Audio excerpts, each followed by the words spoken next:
Up, man? Can you hear me? How you doing? Good, bro. How you? Good to I'm see good, you. man. I'm good. So Jerry's been texting me. I don't know if you can see this. He said to ask you why you're attracted to and why they call you Papa Chulu.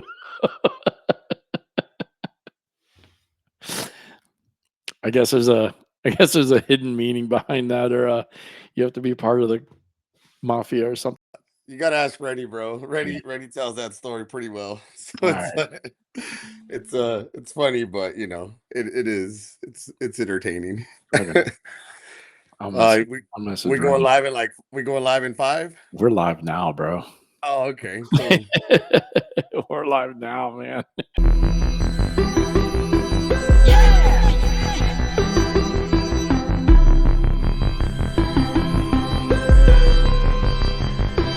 I'm a detailer, washing cars, easy for me. Washing cars, easy for me. I'm a detailer. I'm a detailer, washing cars, easy for me. Washing cars, easy for me. I'm a detailer.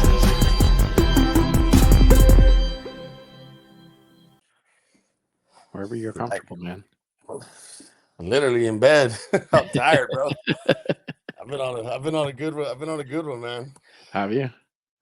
Yeah, You just guys, traveling. yeah. You guys are getting ramped up. What uh next month, right? Is Air Force One? Yeah. Like we're literally on a roll. Is that good on lighting or is that too much? There we go. You're fine. All right. No, Yeah, dude. nobody We're gonna nobody be. watches the YouTube anyway, so We're literally tracking that right now, getting everything ready for AFO. But yeah, and I think a month from today the project starts in the oh 6th. nice. Nice. This will be what, 2022, 23? 22, I 22. believe. Yeah, 22. Yeah. Yeah, because it was 2 years ago when I was out Was there. Yeah. yeah. Okay. Man, time But yeah, flies. so I know, dude. I'm just like, it's a lot, man. It's a lot of work, getting everything done and getting involved with the sponsors, the teams. Like we had a team meeting last night, making sure flights, hotels, everything is booked on, and getting Yeah. product up there. So it's definitely an interesting situation when it comes to the whole project side that a lot of people don't see Yeah. behind the scenes. And So you're pretty much in charge of all of that, aren't you now? myself and Becky, yeah, Okay. like we do a lot of all the back behind the scenes. Like Becky's doing all the sponsorships, all the t-shirt orders and the coins, the patches, Yeah. all that, and I'm dealing the administrative side with the teams, with Gotcha. the team selection and working with the board of advisors and how they select the teams and whatnot. So it's Yeah. good. Now, I know when I talked to Rennie about it, um, I don't know, whenever last time I talked to Rennie about it. I mean, it's like one of those like as soon as it's done, it starts over again kind of thing. Um, Yeah, like it literally is. It's like once we're done, well, I mean, I would say, we get done, he takes a week, we take a week. yeah. But Um, then he's got to like resubmit the proposal and all that stuff to get approved. But yeah, like like once it's all approved and everything like that, I mean, how like when does the actual like planning start? Like, okay, like we've got to figure out who we're gonna pick to be, this year's members because it's not open to everybody in the mafia. Like you have to be a certain at a yeah, certain level, and they, and they then got they even got to be in at least a minimum of 2 years before the project. So right, anybody but who even trains, then like, you still it's still a pick and choose kind of thing. So like, how does that how do you guys pick the people, the members? so we have I mean, right now we're probably sitting about 100 and a little bit over 170 members. Uh-huh. And what we do is we have a board of advisors to Rennie. Right. So we open up, there's an application process. Anyone can fill out the application and then it goes to the board and then they meet multiple times and they kind of do a selection based on activity, what they've done for the group, brought back into the group. Are they doing webinars? Are they mentoring? Are they participating in other projects? Well, one of the big things that we look at is what are they doing in their local communities? Are they giving back to their local communities? Are they involved in the local communities? Chamber of commerce? Are they volunteering? A lot of it is that, and Yeah. are they building other people up, not just in the group, but in the industry? A lot of times, so they look at everything. And one thing that we talk a lot about is like, there's always great to have the great detailer, but we want an overall great business person. The technical side you can teach anybody, Right, but the right, ethics, exactly. the business, that's the thing that we kind of thrive on right now, is making sure that we're making and helping build, well-rounded business owners. Right, right.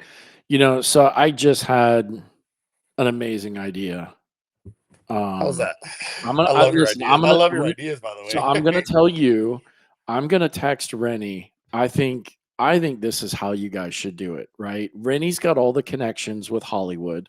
Right? So I think we need to turn it into a TV show, and we call it AFO's Next Detailer. Right? And so like it's like America's Got Talent or The Voice or whatever, right? So like Yeah, every week, like you guys start out with the applicants, right? And so they have to do like whatever, right? And then you guys like pick the people that move on, right? And then every week you guys whittle it and just like down. eliminate somebody. Yeah, yeah, just like America's Got Talent or whatever, right? Like The Voice or any of those types of shows and we make a TV show out of it, right? Like I mean, that is cool. We do and have fun. We call them rookies in the first yeah, year, and everyone was a rookie at one point. But right. now we bring them on, and so the application. So to kind of get back to your Becky and Rennie, they kind of get involved in it like right after they start talking to the museum to pick dates for the following year, and then there's a Okay. proposal and all the administrative work that has to be done with the museum. That's all Becky and Rennie to get. I don't really get involved into it until January 1st. Okay. That's when I open up. We put out the applications and I put it out to the group. We run it for 30 days right after mobile tech. Like we close the application and then the board has. So I have I backwards plan everything. Gotcha. One April we have to announce to the masses of who got selected. But Okay. prior to that, like the team will meet prior to that and be like, you guys got selected. They just kind of keep it on the hush. Gotcha. So it starts in January. We run the applications for 30 days. I collect them all, then I disperse them out to, the board members. And then February they start to meet, they start to choose, because obviously going through applications, I mean, it could be 4 or 5 pages long, depending on how Oh, much wow. they type. Yeah, I mean, it's a lot. And so and it's just questions. It's not just asking like, are you involved? Do you do this? It's like, no, give us examples. Like, what are you doing? Like, I don't know if you Right. saw on social media, but the last 2 weeks we were doing detailing for heroes, Yep. where a bunch of shops opened up. They choose a veteran. This month was for a first responder. Okay. In November, we do it again for veterans. So this month, they choose a first responder in their community. They give back a detail, 100% donation. And it's just something that we gather our members together in a shop. And we did it, I think it was like 14 shops Nice. across the US. And then we have one of our guys overseas that did it. So just stuff like that. Like, are you involved in projects like this? Are you involved in other things? And again, that's something that comes from Rennie and Diane that love to give back, Right. is giving back, doing these projects to help our members also give back and show them, that they can give back. So that's kind of where it is. And, and then all that gets looked into, that process. And, what are you Yeah. doing for the industry? Are you helping build others in the industry? Not necessarily in a group. It's just the industry in general. Like what are you doing? Are you with brands? What are you doing with your brand? Whether you're a brand rep, and it does, just because you're with the brand doesn't necessarily mean you're going to get, selected. Right. But Exactly. this year we have 9 rookies, and not rookies in their career, not rookies in their Yeah. business. It's just rookies to the project. And we do have a little bit of fun with them when we announce it to them. We kind of keep them, because imagine like turning in your application from mobile tech to like, I would say like March 20th. You're like, did I make it? Did I not Yeah. make it? Like, Yeah. so it's constant, and it is. I mean, because we could only take so many. This year the team is 35. And Okay. that includes Rennie, Diane, myself, the team leadership, which Doug and Bobby that run and been running that project for a long time. And you've seen how big it is, Oh and it's yeah. like, It's so crazy. it just kind of goes, and we recommend the teams, but overall, like last night was the last admin meeting that we had. The next two meetings going into it, it's going to be all on, the project managers and how they're going to run it, and what teams are going to be where, and we do all that planning. Right. Yeah, that's what I was gonna ask you next. So, like, let's kind of dive into that. Like, because again, I've been there. I've seen what it is, and the one thing I always try to, like, on the podcast and when talking to people, because I know, like, there's always a little hate in the industry about it. But the one thing that I really learned from it is that, at the end of the day, it isn't an event. It's not a I mean, it is a detailing event, but it's not a detailing event, so to speak. It is a working job site. And in two, it is an open museum. Mhm. So there's a lot that you guys have to kind of plan and strategize for, because, you know, you guys are working on these planes that aren't, Cessnas or, private jets. I mean, these are 727s and Concords and big stuff, right? You need scaffolding for, you need harnesses for. And in two, you've got visitors of the museum walking around as you do this. And it's hard to, like, block off a plane, especially Air Force One, right? It's hard for you guys to block off a plane and say, like, hey, nobody can come on this plane today, because, people go there specifically for that. So there is a lot of, like, magic that I think you guys do with that. Oh yeah. So, like, how does all of that come about? Like, how do you plan and structure So, that? so again, it's the backwards planning. There's going to be five of us that actually fly in this year on the 4th of July. It's our Uh-huh. advance party that goes in. And in order for us not to take so much time away from Air Force One and the bomber, is we go in Friday, Saturday, and Sunday, and we do all the groundwork. We lay down all the plastic, we lay down all the tape, we mask off all the planes. We set up the canopies, we set up all the products, the PNS products, we set up the tables, we set up the food area, all the canopies and tables. Right. So when the team gets there, yeah, I hand it over to Doug and Bobby, and it's just not me. It's, this year I got I think it's Jessica Rook, Chris Right. Williams, Jimmy Buffett. I got Jimmy Sadowski from Dallas coming out, myself. We're gonna go in and just work 3 days to get the project up and going to make it Wow. easier. So when the team lands there, we hand it over to Rennie. Rennie hands it over to Doug. They do their speech, we do the safety brief, and it's going. I mean, I think the last 2 years ago when I first did that, we had polishers going by 10 a.m. Last year we had them going by like almost 9 in the morning. This year I want to Oh, have wow. polishers. I try to beat myself because we go in there and setting up. I mean, it used to take a whole day just to set up the project, Right. and they would lose a day, and then they're running. But it just every year I think we just tweak it and we get a little bit better. But we just kind of got to work it. The museum opens up, I believe, at 10 a.m. So we do all the stuff where we know that we're going to have a lot of foot traffic go through first. So we're not blocking anything or blocking any pictures. The last thing we want is someone to come in, try to Right. go take a picture of Air Force One, and then you got four people up there polishing all morning. They can't get Yeah. that picture. Yeah. And that's where Doug and Bobby come in, and they know that museum and they know those planes so well that it's like they strategize how they're going to work the teams and where they're going to position them every morning. And Yeah. then if we got to stop because the museum opens, we just go and we work another piece, and the next day we come back out, we block that piece out, and they're working on that. So it's Right. definitely a lot of mind mapping, a lot of planning. There's a lot of systems and processes that go into it. But, the team that is assisting Rennie, with Doug, Bobby, Shane, and, the leadership that goes in there prior, and the members that I mentioned that are coming in to assist us, it really does help out a lot Yeah. because, my first year there, my rookie year there, I think we spent probably like, it was like 2 o'clock and we were still masking stuff off.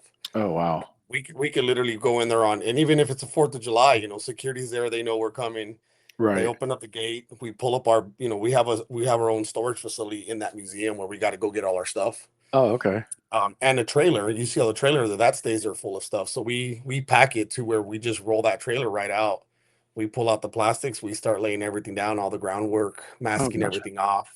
So yeah, I mean it's a lot of planning. Just yesterday I was up there in Big Bear with Becky and Rennie, and they had to get on the phone with Bob and start ordering all these products to get up there. It's like we're Right. down to crunch time, but so yeah, and it is big. I mean, we got our patches, we're waiting on coins, we're waiting on shirts. Shirt order goes in on Monday. We pick everything up, and it's just get everything up there and make it happen. Wow.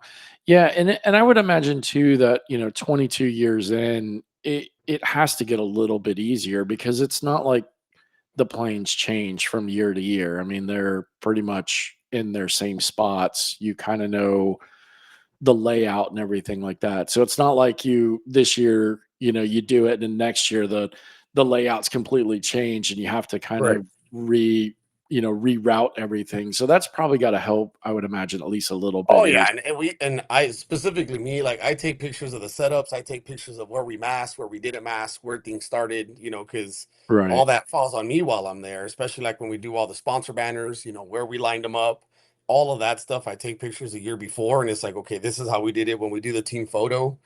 That used to take. I remember Diane last year. She kind of looked at me. She goes, "You knocked it out in 30 minutes. What used to take 4 hours to set up for that one team photo? Wow. Because it's like I just took pictures and I set everything up." Yeah. And I grab a team and it's like, and then I just move them. How many can I sit on this bench? And then I just count seats. And it's like, okay, this is where we got to go. But even just that day is kind of stressful because I got to pull 4 of the lifts to go set up to take pictures, which takes 4 lifts away from Right.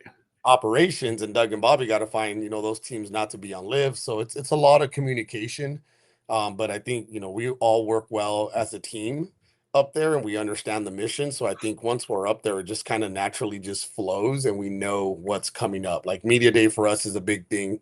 And we prepare for that, where it's like we got to do so much work in order to get you guys to get your pictures up there with the Yeah. banners and all that other stuff. So there's, that's all the project logistics team, which is the operation side. Doug, Bobby, and Shane, they mastermind that piece. Yeah.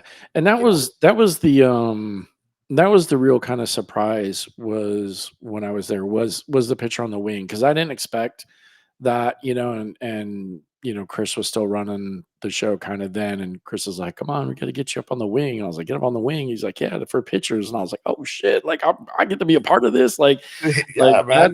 that's badass, and it's definitely time consuming. I mean, it's not something that it's just like, snap a Yeah, picture, move to the left, next guy comes in because you can no, only I mean get like we, 2 or 3 we people up there at a time or whatever.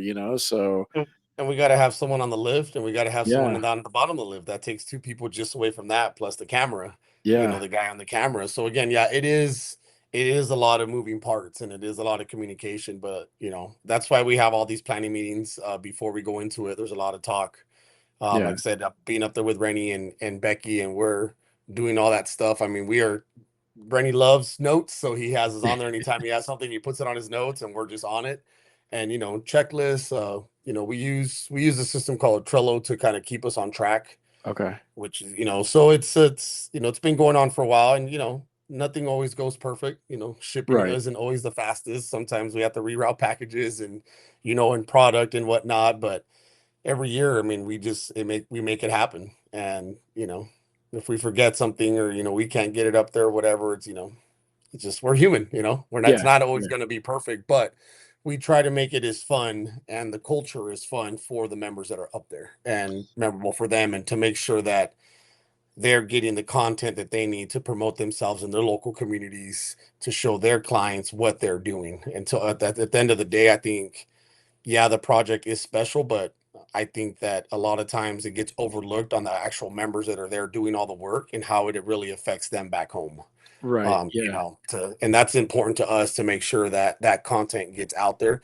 And the other piece is, the sponsors, to make sure that we're taking care of and shooting out the sponsors, where that's where my realm is at, where I have to build a social media schedule, and every day the sponsors for each team rotates. So team one can have 4 sponsors on Monday, team two, and then that same team on Tuesday is going to have another different 4 sponsors. So that way, the oh, whole okay, time we're there, all the sponsors are constantly getting nothing but social media footage from that yeah, project, yeah. which is also very important, is to make sure that, the sponsors, it's a big project. We Oh couldn't get yeah, it it, wrong. it it definitely is, and I mean, it amazed me, being there and seeing it, how like well oiled it is. I mean, if there was any hiccups while I was there, I they weren't noticeable, right? I mean, everything, everybody knew where they were supposed to be. Everybody knew what was going on. And like I said, I mean, not only just a job of that scale to be able to do it was impressive, but again, the fact that it is a, open museum at that time. It's not like, hey, we shut the museum down for the week for the mafia to come in here and just rip through these planes. It's, you know, you're working and people are walking by and looking at the planes. And, that was one of the things that I really enjoyed was, you know, learning from you guys. And then as we were kind of walking around, or as I was walking around, people would come up and be like, "What are these guys doing over?" So then I kind of was like, "Oh, well, let me tell you, because I Yeah. know, like I know what's going on."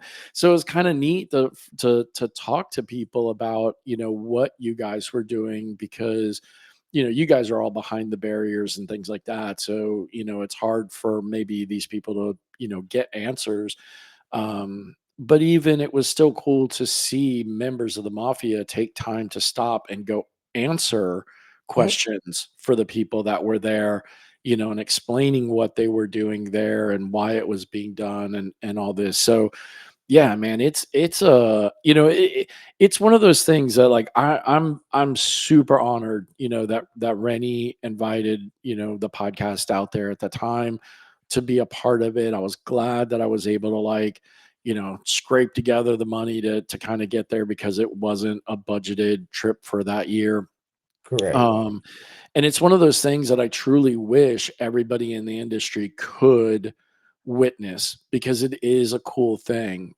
But that's where I go back and I try to tell people, like, it can't be an open event, because it is a working job site and it is a music, like, if you want to go there, like, fly to Seattle, buy a ticket to the museum, like, if you want to be a part Oh of it. yeah, and we get that all the time. I mean, just earlier today, I was in Pasadena, California, with William Lara, with his Uh, oh little yeah, little yeah, summit yep, that he had going out there, and yeah, talking to people there, and they see the shirts, they see the hoodies. They're like, how do I want to do it? And it's like it is a process to get there. I mean, and it to me, when I got into detailing, I saw that, and I was like, wow, I want to go there. I yeah, want to I want to detail that. And I remember reaching out to Diane, and I emailed them, and I was like, hey, I just have a question. Like, how do I get on there? And it's like, oh, you got to come train, you got to be part of the group, you got to get selected. And I'm like, that seems like a process, but that's what I want to do. right. And I just stuck with it. And again, it's like, I get that question a lot as I travel, for the current job that I'm hold, that it's like, how do you guys get into Air Force One? But then a lot of people are like, well, I think it's amazing what you guys are doing. And they understand that it's not just an open invite to any detailer, because again, at the end of the day, Rennie's on the hook for that, for those planes. Oh yeah, There, I there's mean, there's a there's a dotted line that he signs right. for And those, I because mean, he I've takes talked to him responsibility about, for those. yeah, and I've talked to him about, like, the insurance that he has to have for that job is ridiculous, So I mean, it's not like it's just, oh yeah, come on down, like, we'll let you in, we'll let you, peek behind the curtain. Like, it's no, it's a huge liability, and again, like, looking at it, most detailers, let's face it, that would probably work in on aviation, because the I missed last week, but the episode before, I talked to probably your brother from another mother, Josh Hernandez. I'm gonna see Josh. He's got his event this weekend in Houston, and I fly into Yeah, Houston and I on Sunday, and I literally was talking to Zach and Connor, or not Zach and Connor, Zach and Bruno, and they're setting up a booth there, and I was like, hey, dude, I land in Houston at 11. Drop me the address. I'm gonna swing by there and say what's up. yeah, Yeah, yeah, I and know Josh. Yeah. but I was talking to him, and I mean, he was talking about, like, how these detailers get into aviation, and they're not, set up safety wise, they don't, they're, and you go there with you guys, and it's, harnesses and like you said, right, there's a guy on the lift, there's a guy at the bottom, like, there's just safety checks all the way around. So it is, something that is pretty crazy to witness. And again, like I said, I wish, after seeing it, I wish everybody could see it, but at the same time, I get why not everybody can be invited to it and see it because it's just too much. And again, it's not that they can't, it's just there's just a process to get there, right? Yeah. Like Yeah. let's talk about what we're doing right now. The podcast. You just didn't wake up one day and be like, oh, I'm gonna start a podcast. Like there was a process Yeah. to it. There's a thought process. Oh You have to yeah. get all the equipment, you have to get, you have to get set up. And a lot of, like I said, a lot of detailers want to get there. And when we start explaining the process, they're like, well, that's something. And that's something that we also provide that mentorship where when we get those leads, and Becky and myself, it's like we continue to talk to these detailers that want to come train and eventually want to get there. It's like we will help you get where you want to get, but a Right. lot of it is, are you willing to do the work to get where you got to, to where you Yeah. want to And go? It's not going to I be think handed down to anybody. It's not, right. a few years ago we had shirts that said earn not given, Yeah. and that wasn't towards the industry, that was more towards our group. Right. Like, you got to earn it in order. Yeah. It's not just going to be given to you. And that was nothing towards anyone in the industry or anything. That was mostly our internal saying in the group. You got to earn Right. your spot on that Air Force One. You got to earn your way into the McCall's detailing team with PNS. You got to earn those things. You're just not going to come in and it's going to be handed to you, Yeah. and it's structured And I the think way it that Rennie wants it. right. And I think it holds everybody kind of accountable that you can't just be like, oh, well, I want to do Air Force One, so I'm going to join the Mafia, and then you do Air Force One, and then you bounce out, right? Like Well, you, that's why there's a 2-year waiting period, because at right? two Yeah, years is a lot of time for the group to absorb, to see what you're doing and what your true right. intentions And are. but even then, And there's not even 2 years. Like in that 2 years, you have to meet certain requirements. Like, I Mhm. mean, obviously, Jerry's a good buddy of mine, and I've been cheering him on for these last 2 years. I'm like, dude, is this your year? Is this your year? And he's like, no, no, next year. And so like, I was super stoked for him when he got, chosen this year. But I know the work that he's put in. I know he Oh yeah, Jared. goes out to Rennie's, once or twice a year, and he volunteers at the trainings. I know he's, done the in fact, I think just last weekend he did the give back, Detail, yeah, the Yeah, detailing for heroes, and honestly, right. Jerry has stepped it up a lot. Where he helps me with my job with Rennie, where he was like, "Hey, dude, if you need help, scheduling webinars, because we like to do 2 webinars a week, Yeah, and it's hard to manage all that stuff, especially when I'm on the road for 2 or 3 weeks out of the month." right, So right, Jerry exactly. stepped up behind the scenes and helped me build that program back up, where he's reaching out to people and like, "Hey, do you want to do webinar on this? Do you want to like?" So then he just sends it to me, and I do the flyer, we post, and again, this is all internal to our group. Right, Um, but that's something that Jerry did, and that just shows what type of man that guy is, that he's willing to step up and give absolutely. back just to help others, because he was like, and yeah, I was slacking on that, because again, there's all these different things we got going on. And it was right after SEMA. He goes, "Hey, dude, if you want help with webinars, I can help you with that." And I'm like, "Yeah, dude, how do you want to do it?" He goes, "I can just call people and ask for you. Yeah. Let's get it done." So Yeah, it's like, and it's not like I'm calling Jerry like we don't have a webinar. No, it's he's doing it on his own time. I understand he's yeah, got a family. I understand he's going on vacation. I understand all that stuff. And I tell him, dude, don't burn yourself out on this. It just, people also want to be able to give back and give these webinars, right, and right. and throw back to the group and show what you're going through, and share your struggles or share your story with the group. So yeah, I mean, Yeah, I think that's what helped Jerry. And again, on top of all the other stuff Jerry does in this group, he's always the first one to raise his hand. He's always sitting in the front at every education day that we do. He's nice. always out there just doing, doing what he does. So for Jerry to get selected this year, I was very excited for him. And you should ask him how he was notified, how he I how he will thought now. how, I how he will thought he now. was gonna have a meeting with a few people, and he thought he was in trouble, and it was like, no, bro, it's because he got selected Air Force One. He was, what? Nice. Yeah, he was pretty scared, man, but it was good. I mean, we like to have fun like that too.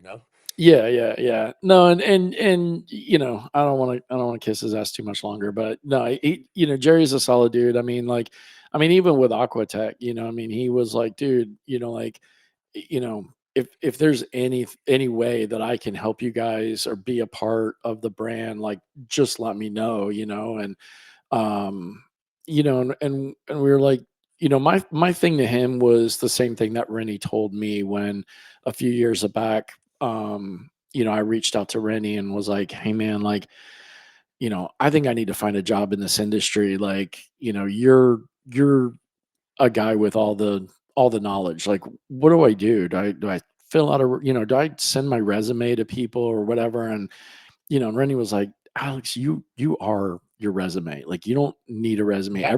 Everybody knows who you are, knows what you're about. He's like, what you need to do is find a brand or brands that you would like to be a part of and start like cheerleading for them or be noticeable for them or whatever. And so like I gave that same um knowledge to Jerry. And not that Jerry wasn't cheerleading Aquatech, but I noticed that he started doing it a little bit more. He was posting about Aquatech a little bit more. He was being more vocal in our installer group. Um, we were starting to get to the point with like new products coming out. Like he was one of our guys that we felt we could trust to send him and say, hey, try this and give us some feedback on. And, he gave us great information. This is what I liked about it. It did this, it did that, whatever. So yeah, I mean, he's a great dude. And even with the webinars. So this podcast is sponsored by Detailed Image. What sets Detailed Image apart? Their outstanding customer service and fast shipping on 3,000 detailing products from almost 100 brands, plus their extensive product descriptions, detailing blog, and how-to guides make it easy to choose the right products for any job. And here's the best part. Listeners of the Detail Solutions podcast get an exclusive 15% off with the promo code DSP15. That's DSP15 for 15% off your order. Another option for the pros listening is their incredible wholesale program that saves you on average of 15 to 30% off. In 2024, wholesalers saved on average of $699. There are no fees, no commitments, and no subscriptions, just huge savings. Join today at detailedimage.com/wholesale/DSP, and you'll get a bonus $20 credit when you make your first purchase. Again, for the wholesalers, that's detailedimage.com/wholesale/DSP and get an extra $20 credit.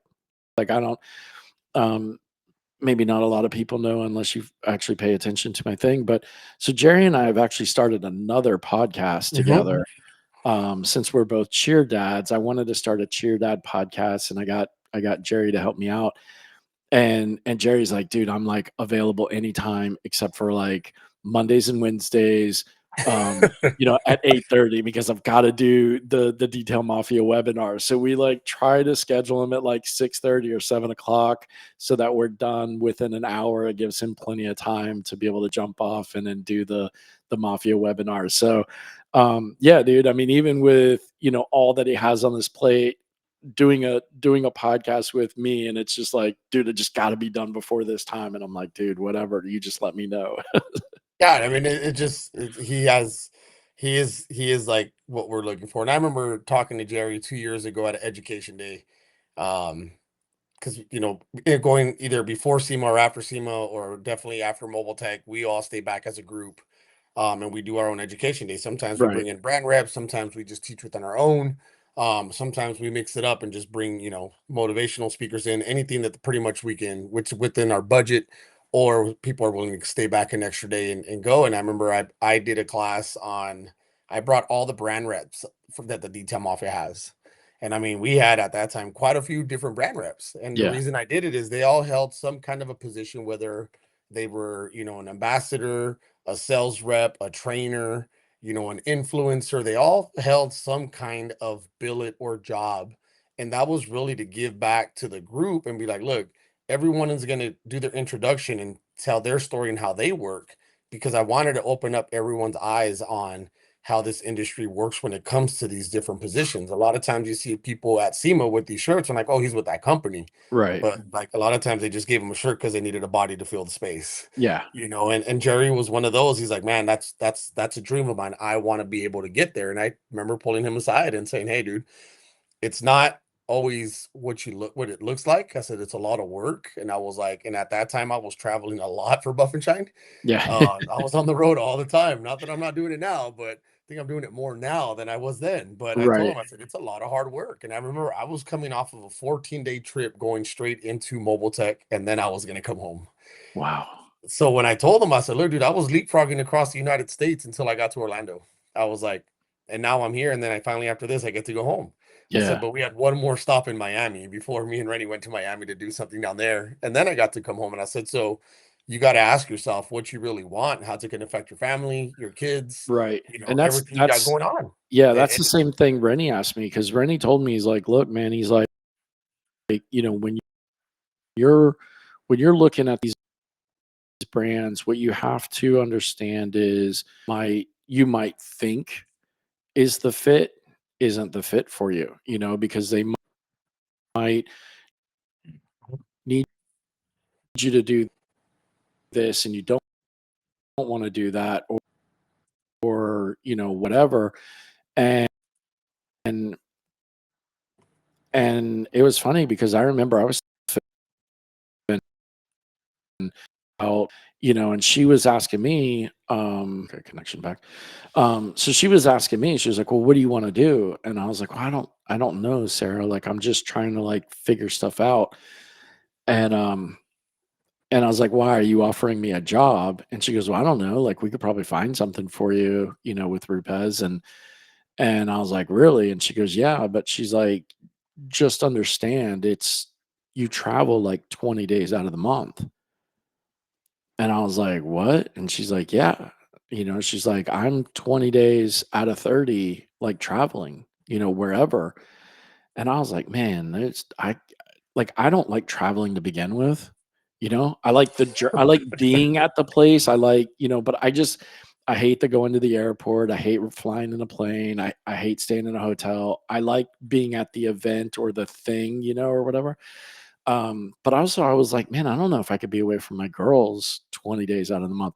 Now, you know, I come home and tell them that, and they're like, you know, take that job and get out of here. We don't need you. And I'm like, yeah, yeah. I'm like, yeah, until both of you are like strangling each other like Homer and Bart, you know, and you need yeah, me to like intervene and I'm across the country somewhere, you know, or whatever. So yeah, I mean, sometimes you look at these jobs and you might think that they're awesome, but you know, they take you away from your family. They take you away from, you know, your time or whatever. So you day have to, you to day know, life.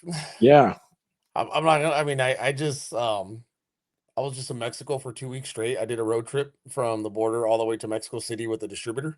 Wow. And we were literally leapfrogging 6, 7 hour. At the most was like a 9 hour drive in between one city to another. We would show up, unload the van because we were in his distributor van, and we would set up at Wow. a shop and we would do a display. We'd work on a car. We'd break, you know, load the van back up, go to the hotel, get up and go. And a lot of it was going. And this is the longest that I've been gone. But you know me, I'm single. I got a fish tank. And when Yeah. you say you don't like to travel, Yeah. I literally I told someone today, they're like, dude, what do you do like when you're home? I was like, I came home last night from Big Bear because after that trip I went straight up there and you know worked with Rennie and was still working the job. And as long as I got Wi-Fi, I can work. And that's my motto. Like if I got Wi-Fi, I can run the show. You Right. know, if I could do sales, I can make phone calls, I can do all that stuff. I don't need to be behind a desk. And it is tiring, you know, when you come home and it's like I finally get lay on my bed last night. I'm like, man, like literally 17 days in hotels. It's brutal, you know, Yeah. it's brutal, and a lot of people don't understand that, but they see someone wearing a shirt that's got a brand, they're like, "Oh, well, I wanna be a brand rep." It's like, well, hotel life is not for everybody, you know, Yeah. flights is not for everybody. I've gotten the travel down, I think, pretty good, especially flying out of LAX. You know, it's like I'd rather take a 6 a.m. flight than a 9 a.m. flight because I don't want to deal with the traffic. I'll Right. wake up at 2 in the morning and be out this door by 3, but I'll Yeah. be at LAX by 3:45, and then I can just go in there, chill, and then I can work for an hour and a half on my laptop and you know do what I got to do, Right. Right. whether it's for you know the manufacturer I'm with or it is for Rennie. I've just opened up my laptop, but I'm there because I've figured out how to work the airports and the travel. But that's because I do it so much, you know. And it's Yeah. like it's not that the lifestyle is not for everyone. And I get asked all the time, like, "Oh, I want to work with this company. I want to work with that." And it's like, well, ask yourself, like, you know, I had to put my business on hold. 805 Detail Shop. I still detail out of my shop. I still have it, Oh, okay. but it's closed, you know, but I can still book cars and I'll still do them, you know. After I get back, I go to Houston on Sunday, I get back Thursday. I got a Father's Day car show that we do for a local nonprofit here called Food Share. And then that next week, like I can book a car and if I want to detail, it just sits in my shop for 2 or 3 days and I just go in there and chip away at it enough to pay my overhead as I'm still working to pay my overhead, you know. Right. Right. I don't like to pull from anywhere else for that. So I still got to justify it. I do a fleet once a month that I wash trucks on whatever Saturday or Sunday I want. I roll into this yard and I do the whole fleet, Oh, and that wow. pays the bills. So I'm still actively detailing, not just doing other things because I got to justify it. But what I'm trying to get at is that a lot of people in the industry want that. They want to go work for companies like Rupes. They want to work for companies like Buff and Shine, and this and that, and Stinger, or PNS, whatever company it is. They're all great companies to work for. Right. What they got to ask themselves, are they willing to sacrifice other things, like in your case, children, Yeah. cheer, vacations. I was out in Mexico, and I think Rennie was in Canada, and like, yeah, we were both traveling, and it's like I worked right through a holiday weekend. Yeah. That's crazy. It didn't even phase me that it was a holiday weekend because I Right. was Right. in Mexico, it was a whole other country. Right. But Right. like, I'm watching people's stories, and I'm like, "What are you doing at the beach on Monday? What's Yeah. going on?" They're like, "A holiday," and I'm Yeah. like, I "What?" forgot. Yeah. I It's forgot it's like a holiday. day 11 into the trip, and I'm like, "What is everybody off? Like, you're not going to school? Kids are out, Yeah. and Yeah. a lot of it is, are you willing to sacrifice that? And I've done trainings with Rupes, with people in Rupes, and they do travel a lot, and Yeah. that's what a lot of people don't see. And I think that there's a misunderstanding when we go to trade shows, and it's like they just see you at the booth, and you look cool with the shirt and you're working Yeah. out, but Yeah. And they don't know that you you get showed the up to free SEMA. stuff and you got all the Yeah. cool stuff. And yeah. Yeah. Exactly. And they don't get it. And it's like, people show up to SEMA as early as Friday, Saturday, and they start setting up their booths. Yeah. And then by the time the show starts, it's like, I'm already tired of being in Vegas. I don't Yeah. want to be Yeah. here no more. And Exactly. it's like, and I got 4 more days of this. Like, Exactly. and Well, then then SEMA too. ends, and then you got to break down the booth. And I'm just Yeah. like, dude, I was like, you And don't then too, know. you don't really get to enjoy it while you're there because you're Oh, stuck in the booth the whole day. So it's not even like you can walk around. I mean, that's the one thing that, the past 2 years with Aquatech at MTE that's kind of bummed me out is because now I'm in a booth. I don't get to walk around and like chill with everybody and see everybody like I'd like to. Uh, not a bummer, but at the same time, kind of a bummer, Yeah, it that is. I mean, I said it the other day where they're talking about SEMA, and we were in Mexico City. They're like, "Oh, a bunch of us are going to SEMA and this and that. Like, you should come out and hang out with us." And I'm like, "I don't think you understand my schedule. Like, I have yeah, a set schedule yeah, at SEMA. I had the certain time I take lunch, like, and I can't just pick up and go outside right, and check out the cars. Like, I think the last 3 years working SEMA, it really has changed my perspective. Where it's like I just miss going to SEMA as Oscar with 805 Detail Shop and right, right, going and, hey, let's go check this out, or let's go check that out, or let's go eat here, let's take our time there. And now it's, when you're working a booth, that's what you're doing. You're working a yeah, booth, and then that's exactly, what, and it's not always what it seems like. It's not bad at all. It's just a different perspective. right, You get right, you get to see, and you saw it at Mobile Tech, you get to see the booths on the way to the bathroom and back. yeah, And then yeah, pretty much, yeah, and then an hour before when you walk in and they let you in and you're like, oh, okay, that's where that's at. Like, yeah, yeah, this is where they're exactly, like, and Mobile yeah, Tech is not that big, but or I didn't you're walk you Mobile just Tech last year. you're running from one side to the other or whatever, and you happen to see somebody in their booth, like like I saw you, and it was just like a quick, bro hug. Hey, how you Yeah. doing? Hope How's all's it going? good, Go do and your thing. And talk to you, then, catch you later, and then yeah, it's tough.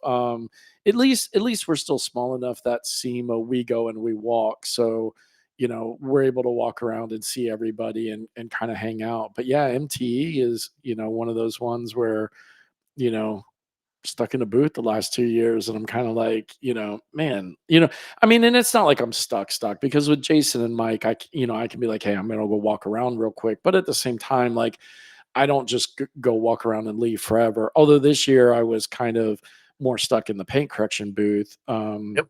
or the contest booth, because we had to get that up out off the ground. So I really didn't get a lot of time out of there.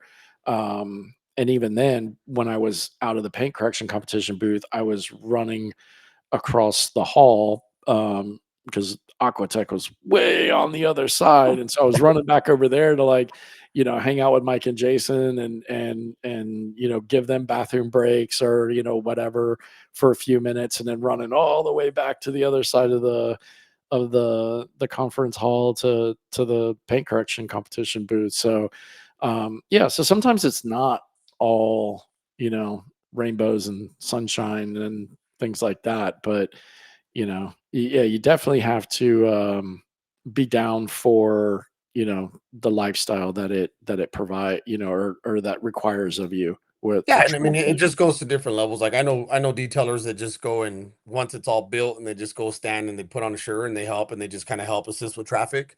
Yeah. And then there's the ones that show up and they're there from, start to finish, from building to breakdown to make sure your crate's gone. I think Mobile Tech this year after breakdown, we had to wait for them to take the crate. It didn't leave till like 9:30 p.m. Oh, wow. Yeah, so it's like we're there till 9:30 at night after Jeez. Mobile Tech was over, and it's just like we have to make sure that our crate gets picked up so it gets shipped back to the Yeah. manufacturer. Yeah. So that's the thing that people don't see. So it's like the partying and all that. I love going to these trade shows. I really do. I have a great time. Yeah. It's just a different feeling going with a manufacturer, than just showing up with all your friends and just kind of hanging out. And then, I remember when we used to go to Orlando and be like, oh, we're not going to go to Mobile Tech today. We're just going to go check out a theme park. Right, Or right. in Vegas, we're like, oh, we're going to wake up late. We're going to go to the strip, hang out for a while, and then we'll go to SEMA around 3. Yeah. And it was like now it's like, no, you got to be there at 8. Yeah. Well, and it's got to be double duty for you, because not only being there, with the brand, but then you're doing stuff with the mafia. So, Yeah. Oh yeah, but you SEMA for me know, is busy because that yeah, that yeah, party, yeah, that party. exactly. Yeah. So you're all day in a booth, and then you're at night doing mafia things as well. And like you said, you guys, I know what SEMA, you guys go there. Is it We show up, earlier or yeah, early or after? You we do show up it? on Sunday. We have our Yeah. education day on Monday, and then SEMA starts Tuesday. Okay. That's right. So, but then we have Rennie's party on Wednesday. So Right. we're up in Vegas a month and a half or two doing the site survey and seeing the party and all that stuff, location and locking Okay. that on. But yet all that stuff has to get transferred up there. So I mean, my days at SEMA this year or last year were starting probably about 6:30. I was on the floor Wow. to make sure that things, because I'm the one that puts up all the me and Becky were walking around putting up all the sponsors and the AFO sponsored things on everyone's booths and then Right. passing out, making sure that everybody got information for the party on Tuesday and Wednesday. And then, cut out of there right after SEMA, just go shower. And I think this year was a new location. We actually rented the little tiny Mhm. home that was inside of the party. Okay. That's where we got ready. Like Oh, that's because okay. we had no time to go to the hotel. We went straight from the floor Yeah. there. And Brittany's like, dude, let's just rent that spot and you guys can just get ready there. Like done. So Yeah. we showed up, we started setting up, we rotated, go in, come out, get ready. And it was like that, it worked out perfect. Yeah. Because that little tiny home was inside of that That's cool. Yeah. facility. So, I mean, yeah, it takes a lot of planning, but I mean, I think we went up there like 2 months before just to do a site survey of that new location Okay. of, getting things done. And again, it just doesn't happen. And a lot of people did come up to me and they're like, man, like you're doing that and this, like, how do you, and it's just managing time, but we couldn't Yeah. do it. It's not all me. A lot of our members volunteer to help out at that party. They help out at SEMA, they help us move things. So it's a village that we have that just comes together and it just makes it happen. It's not Right. all me. It's not all Becky. We were there to handle things, to make things, but it really is the group comes together and they volunteer. Yeah. Just tomorrow, William has a meet and greet in Pasadena. I got members like, hey, if you guys need help setting up, I could show up early and help you guys set up. And I'm like, That's cool. I'm not setting anything up, but that's just what we're looking for is, people willing to give back. Yeah. And that's where it makes it easy and it makes it fun is that I'm working with these types of people that want to help out. Right. Right. If I could make a suggestion for the party for this year, indoors, Indoors. Was it cold? dude. I left early. I left early because I was like, it's too. I'm a Florida boy. I was like, Oh, this shit's too cold. I had my hoodie on, my long pants, and I was freezing my you're like ass off. And crazy. I was like, dude, I told Jason, and I was also kind of tired from the day. So I mean, I think we hung out till, I don't know, 10 o'clock or something like that, 9:30, 10 o'clock. And I was like, dude, I'm ready to go. And Jason's like, I kind of am too. And so, It is tiring, man. I mean, by that Wednesday, if you're doing SEMA and you're walking, yeah, you're putting in yeah. miles. So I I mean, think, so what we did, because you guys hadn't gotten to the Aquatech giveaway or whatever yet. So, Jason was like, yeah, but what are we going to do about Mike? And I was like, nothing. And he's like, what do you mean? And I walked up to Mike. I was like, hey, because Mike's like, that was his atmosphere. Like Mike loves Yeah. the party, you know, he loves talking with everybody. So I walked up to Mike and I was like, "Hey man," he's like, "Yeah, what's up?" I was like, "Look, dude, me and Jason are tired, man. We're bouncing. You stay here so that way when they call Aquatech up, you can go on stage." He's like, "Yeah, yeah, yeah, okay, man, I got it." And I was like, "All right, Jason, let's roll." Like, So we're out. we kind of said our goodbyes to everybody on the way out, and we dipped, you know. And Mike's like, we saw Mike the next morning at the breakfast buffet, and Mike's like, "Oh yeah, dude, I stayed till I don't know." He stayed till kind of late. He's like, "I Yeah. left with the Angel Wax boys, and they called an Uber." He's like, "I called a like a car service, like it pulled up in a SUV for him, and he hopped in, and you know." Angel Wax guys were like, you know, giving him shit about, you know, spending money on a car service, and he rolled the window down and did the "doo motherfucker." Yeah. And Rashid had it on video, dude. It was awesome. Yeah. I So yeah, love Rainer. I indoors, love indoors. Tommy and Ray. It was a little, Tommy and Rainer are a good time. yeah, yeah, yeah. It was a little cold last year, a little chilly last year. But other than that, it's always a great time. It's great to see, you know, the industry come together at Rennie's party, like the different brands, the different everything. I mean, the first year I went to Rennie's party was the year before, when Mhm. me and Mike went, and that one was crazy because that was the year that the round table got up during the Oh auction, yeah, yeah. and like I brought him up. Yeah. yeah, They and were they just like took over for like 35 minutes, like, "We're gonna add this in, and we're gonna add that in." And like everybody kept coming up to like add stuff in to like I like, remember you know. Optical was like, we're gonna put in 5 rolls of PPF. I was Yeah, like, yeah, I want to win exactly. that. Like, Yeah, to like, you know, up the price and everything. So that one was a crazy year, at least yeah. for out of the two that I've been to. Yeah, that was in the smaller. I mean, we try to get the same spot where it's indoor, outdoor. Yeah, But for whatever reason, the rental company had renovations, so they kind of took us up the street. So we had to go up there and check it out. But I think yeah, that's where it's been historically, where it's at. We'll see where it's at this year. That's something that literally I talked to Becky this morning. She's like, "Wow, once AFO's done, what do we have?" And I'm like, SEMA. SEMA. Like Yeah. it's SEMA. It's Yeah, SEMA. We gotta do the party. We gotta, Rennie's schedule. We gotta do all his appearances, the flyers for all that. I said the podcast, the webinars going into that. I said our education day. So it's a constant flow. And but yeah, I'm going into my third year of working with Rennie on this. So it kind of just everything is just I kind of already have it on my calendar right. of when to do what and how to start what. So how did that happen? Like, how did you transition out of, you know, just being a mafia member into being kind of, you know, It, for yeah, lack of so I a mean, better there's term, the head of the mafia? I mean, I mean, you're it's and it's not. The billet that I have is the mafia coordinator, which is just an administrative assistant to Rennie and the board. yeah, Really, it started when Chris Woolman, jumped on board with Detailing Success. He was doing Detailing Success and the Detail Mafia, but then with Rennie's schedule being so busy, and doing the traveling for him and all that, it kind of got to be a little bit too much. And then they just kind of put it out to the group. We're like, hey, we want to bring on someone part time, and it was an application process. It literally was okay, like they interviewed people and, where are you at with your business and how are you at with this and travel. And I think it just kind of made sense where I was at the time with my business and what I had going on in my life, that it was like I was able to handle that side work, and able to get up to Big Bear, because I'm not close to Big Bear. Someone okay, said, oh, you got hired because you're 15 minutes away from Big Bear. I'm like, no, I'm about 3.5 hours away from Big Bear. right, But, I still manage to get up there at least once a month. And it's not that it interferes with my other work. Again, I think it just happened because of how I'm able to manage my time.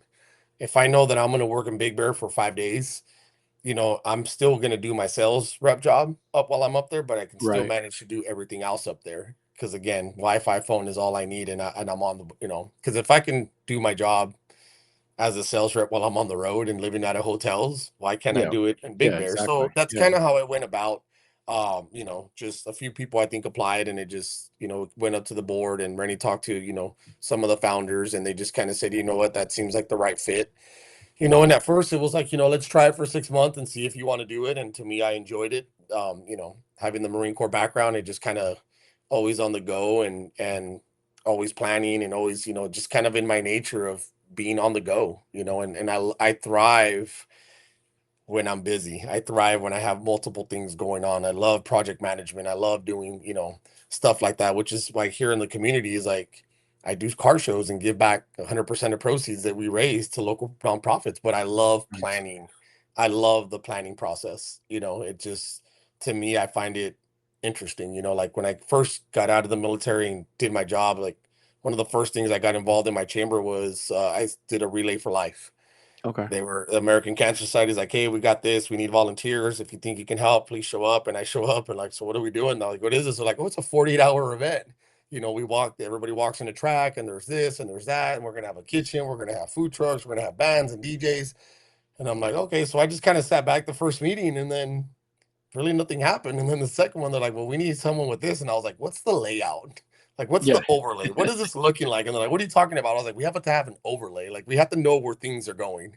Yeah. And they're like, well, we never really thought about that. And I was like, you have a projector? Yeah, hook it up, computer, boom, Google Earth. And they're like, okay, you're in charge of the overlay thing. And then it just became logistics. And that's kind of what I like to do is the logistics side of things. I Right. love it. And with the Detail Mafia, there's a lot of logistics involved when it comes to the planning, what we're doing for education days, the schedules, the speakers, who's doing what. Air Force One to me is like I love it because it keeps me on my toes and it's just constantly workflow. So that's kind of how it came about, and then it just stuck, and just kind of been doing it ever since. And then I started working for Rennie before I got picked up by a company.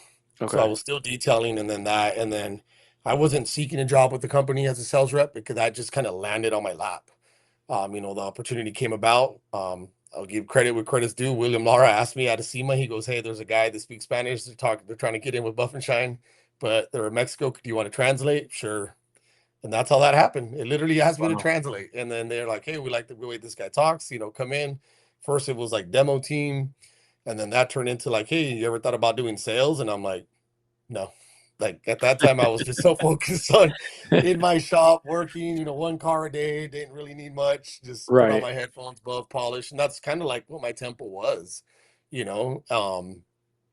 And then that turned into like, well, they offered me a job and I'm like, well, what does that consist of? And they're like, well, there's this, contracts. And I was like, well, time out. Got to call Rennie, Justin Labato, but like, hey, what's going on? Like, how do I handle this? And they kind of walked me through the process and did that for 2 years. And then I left. And then literally within a week, Stinger picked me up and they're like, hey, come on board. And I was like, nah, I kind of want to just go back to detailing. And Dan just like, Yeah. nope, come up. So that's kind of how it was. And then it just, I hit a year with them now, while I was out there traveling in Mexico. And it's just, again, it's just the planning, the thriving, and the scheduling to me is kind of what keeps me going. I Yeah. get bored. I get bored very easily. Right. So if Right. I'm not Yeah. doing a lot of things, and to me, Rennie does tell me, slow down, burn out. He's the one that looks out for me a lot. Justin Labato's calls me, Chris Williams. A lot of people do check in because it's like, dude, you're gonna burn out. Yeah. But I also know how to decompress and kind of get back to myself. And that's kind of how it all came about. And now I'm juggling, a little bit of work at the shop, full time with Stinger and then part time with Rennie.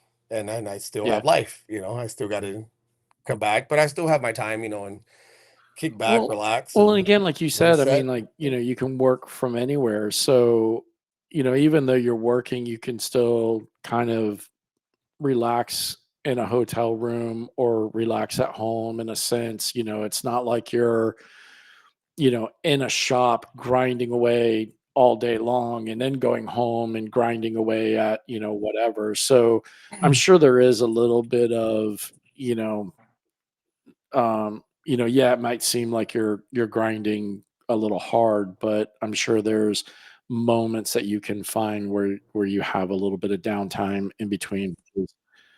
Oh yeah, I mean, I like to show up to airports early, and then I Yeah, just go into the lounges.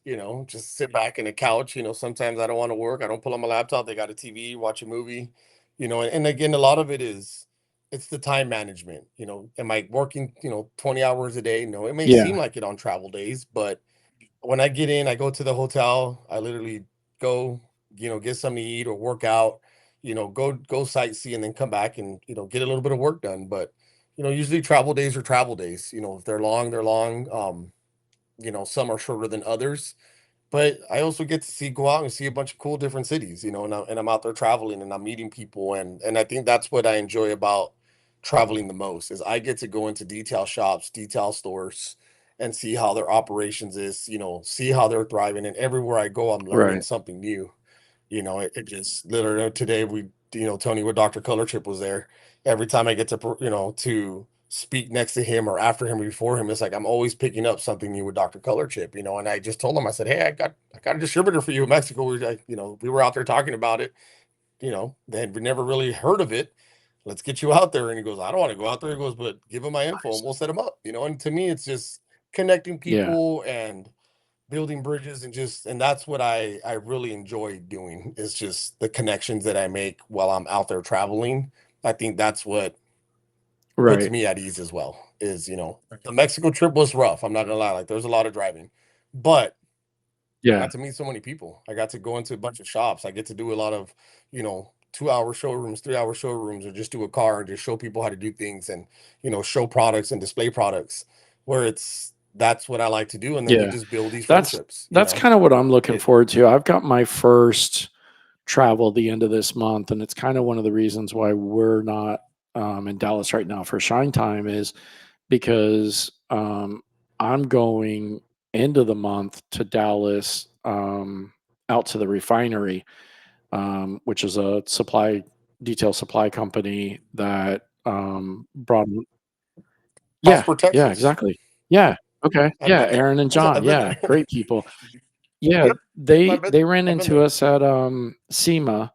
Um, Hmm. they were looking for us and didn't see us or whatever because we didn't have a booth. They thought we'd have a booth, and we happened to be eating at the beer garden, and they were there too. And great people talked to them, and so they brought Aquatech on. So I'm looking forward to going at the end of the month and spending Friday afternoon and night and then Saturday with them. Kind of, we're going to do a networking event on the Friday night that they do like once a month. They bring in all Hmm. the local detailers or whatever, and do a networking event. So I'll be there talking about Aquatech. And then Saturday after their car show, we're going to have a few hours where we're going to do some demos. So people who want to come in and see what Aquatech is about, I'm going to be there and have our products and demo our products. So I'm kind of excited for that because I've done a couple of the training travels, done the SEMA travel. This will be the first time I get to go into a store or a supply house and actually kind of, you know, do the Aquatech thing or whatever. So yeah, if anybody's in the Dallas area, I will be in And the check at them the out. refinery in Jimmy. Prosper, Texas, January 27th and or not January, I'm sorry, June 27th and 28th. That's Friday and Saturday. If you want, come see me. It'd be cool to see some of my Dallas listeners or friends or whatever. So uh, Uh, Jimmy Sadowski's out there in the colonies. He's got oh, some does he? great Okay. barbecue places. I went out there. I've been out there twice to that store Okay. when they had their old name. I supported them at some of their events. And honestly, when you compare, an event like SEMA and Mobile Tech to something like that, those are the Yeah. ones that I like to do the most because you don't know how much effect you really do have on the storefront when you have a brand rep show up to Right. actually talk about it, like the connections that you build there and the relationships that are built on those small settings. Those are lifetime friendships. I've met a lot of Uh-huh. people from the Dallas area Oh, just by nice. visiting that store. Where it's like you meet these detailers and they'll start messaging you and it just becomes like a social media type thing, but it's like you're Yeah. following them, they're following you, and you get to see what they're doing. And I think that's where, I was there the year when Okay. I said I was on Yep. the road like Yep. 19 days before Mobile Okay. Tech. That was one of my stops. I started in here in California, Arizona, and I just kind of leaped my way all the way Nice. to Jersey and then down the East Coast. So, but yeah, it's a really cool store. It's a very beautiful store. They're a great location. They Yeah, bring in yeah. some nice cars. I've been following ever You since know, we met them at SEMA. I've been following them, personally. I mean, we also follow them on the Aquatech and Instagram, and they definitely do real good with the car shows or the Cars and Coffee. Yeah. So that's where I'm excited, and two, I mean, they're supporting us. We're a small brand, like whatever we can do to kind of help them out, and they've had some pretty good success with Aquatech lately, like getting people, that were, just looking for something different, looking for something new, and they said, hey, try this, and see what you think. And so yeah, I'm really excited to go there and just, Aaron and John are great people. I enjoy talking to them, so I'm excited to go there and just kind of hang out with them and, show them a little bit of our product, so that way they'll be able to show it, correctly when they're talking to people. And then we got like 5 new products that we are going to be launching right around that time. So it'll be nice because I will actually be able to demo those products for them probably the weekend before we actually launch them on the site. So that I think is also going to Nice. be a really cool thing, because it'll give them a little bit of a sneak peek of what's coming. That we've kind of been telling people what we've got coming, but no, only a few people have actually got to play with it and see what they think and give us feedback. So it'll be nice to go there, have some products, be able to show. Um, Not only Aaron and John, but also show the people that show up for those events and say, hey, these are going to be things that they'll be able to stock, within the next week or two after I leave. So I'm super excited about it. And it's something that, we're looking to try to do a little bit more of, trying to find some smaller type things that we can get into to just, start popping up and having a presence at some of these little events that maybe don't cost us an arm and a leg, to be at, like SEMA or MTE.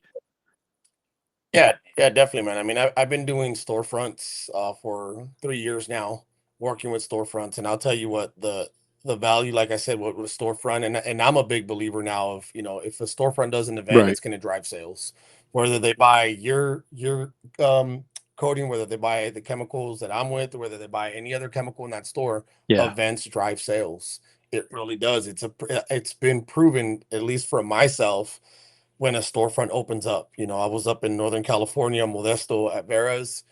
We went out there. He had 12 people come through. All we did was went over the line, did a couple cars, and it literally was like everybody's just starts to go, and it really helps out. So that's good that you guys are going into that and doing these things. And as you guys start getting into some storefronts, it's kind of like my sales pitch. It's like, hey, how can Right. I help Yeah. you grow?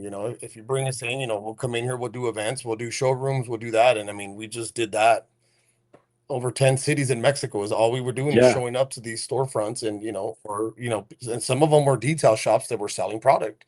And it's like, let's just get them going, and how can we help you? And I think you're gonna have a lot of fun, man. I mean, I still follow them on Yeah. social media. They're great people. And Jimmy Sadowski's like not too far from there, but and I don't know if you like I barbecue, man, I but if you go to the colonies, you gotta pass I it to do. get up to I do. Prosper. I And there is some do. very good Do they? barbecue Okay. spots up in that I do area. like some barbecue. I mean, it's a quick trip for me. Like, I fly in Friday morning, I fly out Saturday evening, the but I'll put barbecue on my list of trying to figure out for a lunch or a dinner. The other thing that people might give me shit for, that I just feel like I have to, because I've been to Dallas a few times for Haley's cheer competitions and I've never had a chance to get it, is a Whataburger. So I feel like I need to eat at I mean, thankfully I'm flying into to Love, and there's a Whataburger in Okay. Love. So maybe Yeah. when I leave Saturday night, I'll get to the airport a little bit early and grab a Whataburger on my way out or something. I just feel like I have to do it. I don't know. People, if Yeah, I you mean, it's people that come to California, I pick them up at the airport, in be and like, "What do out, you wanna yeah. do?" Like, "In-N-Out." And I'm Yeah, like, "Why? Why do you I wanna know. go to In-N-Out?" Like, there's an In-N-Out in every exit in California.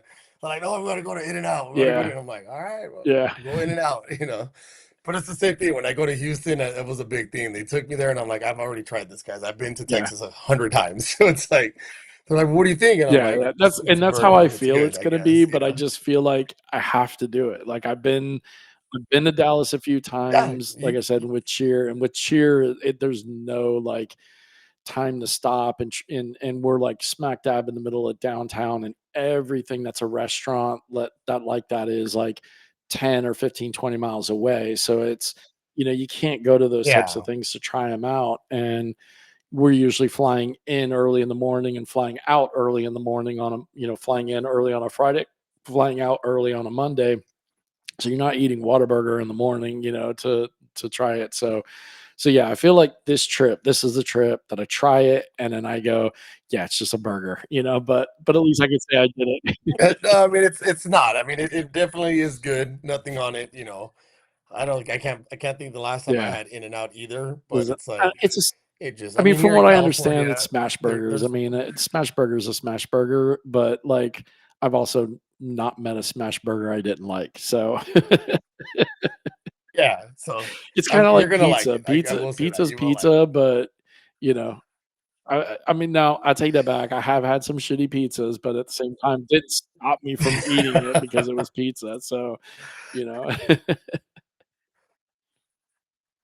Yeah, it's definitely an experience while you're out there in Texas. It's yeah. like Oh, Bucky's, but you you know know. what's funny is I still haven't been Yeah, to it's like Bucky's, and we've got one like you have it. 30 minutes away in Daytona Beach, and I still, but because it's one of those things that like I would have to drive there just because of, to go to it. 'Cause Well there's nothing well, else no, there, because, just like, that. what I'm saying It's is we like don't have one here local to me, so for me to go to the Buc-ee's, I'd have to drive 30 minutes away, 40 minutes away, and, like, yeah.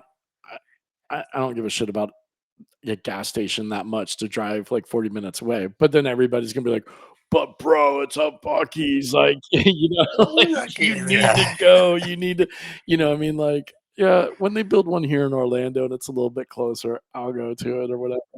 Yeah, yeah. You'll go to Bucky's. Yeah, I'm one of those people that I'm like, I don't really need to drive that far just to go to a gas station. Like, yeah, I get it. It's like the Disneyland of gas stations, but I feel you on that. Like, I won't go to LA to do anything, but if I gotta go to yeah, LAX, then I gotta go to LAX, but I'm not gonna stop anywhere in LA right. on my way back home. I'm gonna come straight Yeah, home because I yeah, don't wanna stop anywhere in LA, you know? So I feel you on that one. I'm not the one who's just gonna get up tomorrow and be like, let me just get up and go yeah, to LA for this." yeah. That's Well, I not mean, gonna it's happen. kind of like when I meet people from out of state or whatever, and they're like, "Oh, dude, I bet you go to Disney all the time." I'm like, "Nope, no, it's Nope. too goddamn Nope. hot." A, and B, it's too fucking crowded. Like, no, I haven't been to Disney in years. Like, don't want to go. And like Michelle's all the time, like, "Oh, like, do you want to go? They opened the new one at Universal, the Epic Universe. Do you want to go?" I'm like, "No, it's too hot Yeah. and there's too many people there. Like, I'm good." I did Universal and Disney growing up. Like, I'm good. Yeah, it's today coming from Pasadena into Ventura, I drove Uh-huh. through Magic Mountain here, Six Flags, and it's like I remember I was like, I think it was like the early 90s the last time I was in Magic Mountain, but I'm only Right. 35 minutes away, but I'm not like I'm gonna wake up tomorrow Yeah. like I'm gonna go to Magic Mountain today. And like you say, Yeah. it's in a very hot area and it's always too crowded. I don't want to go stand in a line for Yeah. 2 or 3 hours to get on a Yeah. roller coaster. The So last time I the feel you, last man. time we went to Disney, or the last time that I went to Disney, I mean, I will say, I mean, obviously we went a lot as Haley was growing up, younger years, but the last time that I went, and God, it was miserable. We went in, I think it was this month. We went in June of I think it Oof. was it June of 21. So it was just after COVID, but Disney was still masked up. Now, granted, that was still in the reservation phase, so the park was limited, capped, but I mean, it was still a lot of Yeah. people there. But dude, you're talking Disney in June wearing a face mask. Like, I was like, yeah, I was It's not hot. having it. I mean, we pretty much just went for Star Wars. I mean, I think we were pretty much just there for, I mean, man, we might have only been there maybe 2.5, 3 hours max. Like, we basically just went to go to Star Wars Land or Galaxy, whatever it's called. And we did like the three rides in Star Wars. And then um, Haley Haley wanted to ride like one of the roller coasters over in I can't speak, Toy Story Land. So we went over there and did that, and then dipped out. So, but yeah, that was brutal. Mask in like 90-degree heat with 90% humidity. Like, fuck all that. Like, I'm not good. When I go to Houston, I know I'm gonna be hating it. I'm yeah, sorry. It's just hot and humid. I don't do yeah, good in hot and humid. It's just yeah. not. I was It's not for so me. so Jerry and I were talking to one of the cheer dads earlier this week for our cheer dad podcast, and he's actually in the Dallas area. And I told him I was coming at the end of the month, and he's like, he's like, don't bring a lot of clothes, expect triple digits. And I'm like, well, dude, I'm from Florida. He's like, oh, okay, you'll be fine then. But yeah, it's apparently Yeah. it's already like hot as balls in Dallas, so in the Texas area. So yeah, you'll have fun when you go down there. Yeah, no, I mean, every time I go in Houston, it's like shorts, but it's like for work, it's like Oh, jeans and a button up. And I'm like, can we go yeah, into yeah, shorts and a t-shirt, yeah. please? Like, can we stay? And honestly, it gets so hot up there that the Oh AC yeah, can't even keep up in the buildings. It still yeah, feels muggy inside. And I'm like, this is yeah. just I miserable. I listen. I understand it. I'm in Florida. It's today was I was out doing mobile stuff today, and I was changing t-shirts after every car. And every car is a ceramic coated car that takes me maybe like 25-30 minutes to do a rinseless wash on, but I'm doing them inside people's garages. So, it's Yeah. extra humid and hot in their garages. And yeah, yeah, yeah, Trapped in yeah, there with no exactly. air. Yeah, I only have one. Well, no, I take that back. I have two clients that actually have mini splits in their garages. So those two are a little bit more comfortable because I can go, one of them, I can go stand in front of the mini split and get some air. The other one, he actually not only has a mini split, but then he has two big fans that are on in the garage. And yeah, it keeps It it just like blows. he's like, I go there for one. He's my last client of the day, and I go there for one. And sometimes because he's got 4 cars, and he'll be like, "Hey, can you do one more or two more or whatever?" And I'm like, "In this garage, yeah, I can stay. I can stay and do a Yeah. couple of more. Yeah, All day. yeah, yeah, yeah, yeah. I It's love it. yeah. So, what would you say is maybe like one of your like biggest achievements, with all the stuff that you've achieved in the mafia? What's something that's really kind of stuck out to you the most? Um, Honestly, just to serve others, to be able to provide Mhm. back to others, to give back. It's always I had a talk today when I talk to these detailers, and a lot of it is you pay credit where credit's due, and talking to some of the other members, I'm on the phone with them constantly, and Jimmy Buffett at a Manteca T1 Detailing, he literally said it the same. At one point we were new in the mafia, and it's Yeah, intimidating to be in the group amongst all these people. When you're sitting next to Justin Labato and Joab Flores, and Doug Parfait, and it's like guys have been doing this for a long time. It's we can't forget where we came from. We were all new at one point, so I think we're at a point where we can turn around and give the knowledge that was given to us and to give back. And I think that's, to me, is the biggest thing, is to serve the group and give back to the group. Yes, there's the Air Force One, and that's like on the technical side. Working for Randy is obviously a big achievement, to be able to help him and be able to see the behind the scenes. But overall, I think to me is giving back to people right. is the biggest, I think, that I'm able to do at this point of my life and my career, is to help others um get where they want That's to get awesome. faster. Learn from my mistakes, learn from others. And it's, again, I don't know everything. And I tell this to all the new students that come through training. It's like, I don't know anybody, but if I do know somebody that knows someone, I'm going to be that Right. bridge to connect people. And it's I had someone tell me at Mobile Tech, they're like, dude, every time you're here at the trade show, you're walking around, you're smiling, you're shaking hands. Like, how is it that you can work a room that way? It's like, I'm not working, I'm just building relationships. And I tell people, like, I'm not in the business of sales, I'm in the Yeah. business of connecting people.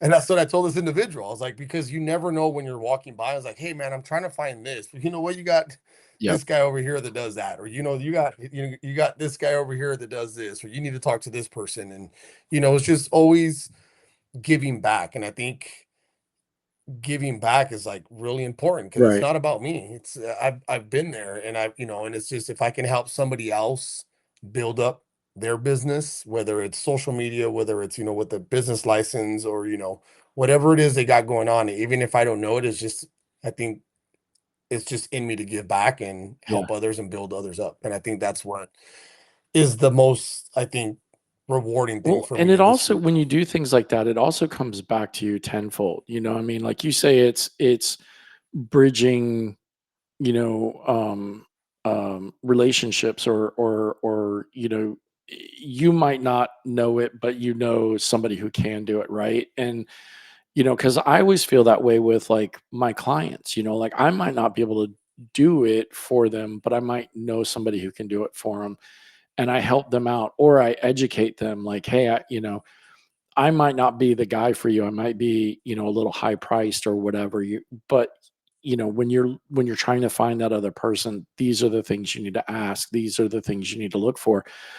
And I always feel like that will come back to me, because you could help somebody out. Hey, go talk to this guy, and then maybe it's a competitor, go help out, go talk to this guy because he's got the thing you're looking for or whatever, and it's a competitor. But now you've got 2 people that know you did that. And so now that competitor Yep. might refer you if you've got something that they don't have. And that person that you sent over there is gonna be like, "Well, man, you know, Oscar really helped me out. Like, I need to make sure that I'm gonna send the next, somebody asks me, go talk to Oscar." So it's Yeah. it's it's definitely like the thing that you're not doing it for yourself. But I always feel like if you're helping people or educating people, it always comes back to you down the road. Yeah, it's good. It's going to and then honestly, my business was started just like that. Is like when I didn't have work, I was involved in my chamber of Mhm. commerce very heavily. And when I didn't have work, or it rained, or just a slow day, I would just go find nonprofits to Okay. go volunteer at.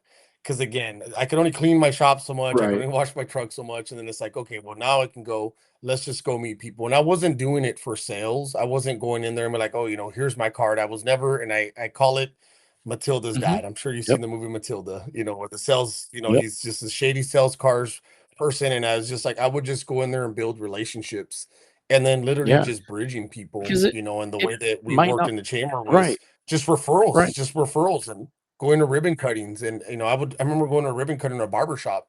Yeah. Obviously, I shaved my head, and so when I went in there, I went in with my 805 detail shop, and my hat, and I'm going in there saying what's up, and he goes, hey, like, how'd you hear about this? I said, I'm an ambassador with the chamber. We like to come and support small businesses for the ribbon cutting. He goes, wow, I didn't know. I was like, yeah, usually probably about 10 to 15 of us that roll up in here. He goes, really? He goes, I gotta go get more food.